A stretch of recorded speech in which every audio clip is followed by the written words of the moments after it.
আপনার ফেসবুকের phone number, email number, আপনার জন্ম তারিখ অন্য কেউ দেখে নিচ্ছে না তো? এই তিনটা বিষয় খুবই গুরুত্বপূর্ণ। অবশ্যই এই সেটিংটা আপনার ঠিকঠাক মতো রাখতে হবে।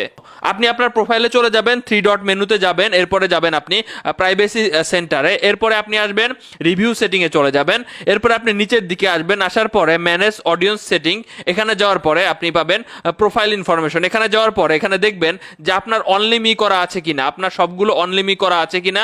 আপনি একটু কমেন্ট বক্সে লিখবেন যে আপনার এই তিনটা জিনিস আপাতত ফোন নাম্বার, ইমেল অ্যাড্রেস এবং ডেট অফ বার্থ অনলিমি করা আছে কিনা কমেন্ট বক্সে লিখবেন। এগুলো দ্রুত অনলিমি করতে হবে। অনলিমি করার জন্য আপনি কি করতে পারেন, চাপ দিলেই আপনি এখানে এই যে অনলিমি অপশন পাবেন, এখানে টিক মার্ক দিয়ে ডানে চাপ দিয়ে দিবেন। এই তিনটা অবশ্যই অনলিমি থাকতে হবে, এখনই চেক দেন। তো আরেকটা বিষয় আমি আপনাদেরকে বলবো, সেটা হচ্ছে আপনি নিচের দিকে যান, নিচের দিকে যাওয়ার পর এইটাও অনলিমি থাকতে হবে, আপনার ফ্রেন্ডলি যাতে অন্য কেউ না দেখতে পারে, সো এটাও আপনি অনলিমি করে রাখবেন। ভিডিওটা আজকে শেয়ার দিয়ে রাখুন যাতে সবাই, কেউ এটা পাবলিক না রাখে। পাবলিক রাখলে আপনার ফেসবুক আইডির জন্ম তারিখ জেনে গেলে আপনার ফেসবুক আইডিতে যে কেউ ভাই হাতায় নেওয়ার চেষ্টা করতে পারে। এরপরে হচ্ছে আপনার না ফোন নাম্বার পাইলে আপনার বিরক্ত করতে পারে, আপনার জিমেল অ্যাড্রেস পাইলে আপনার জিমেল অ্যাড্রেসটাও হাতায় নেওয়ার চেষ্টা করতে পারে।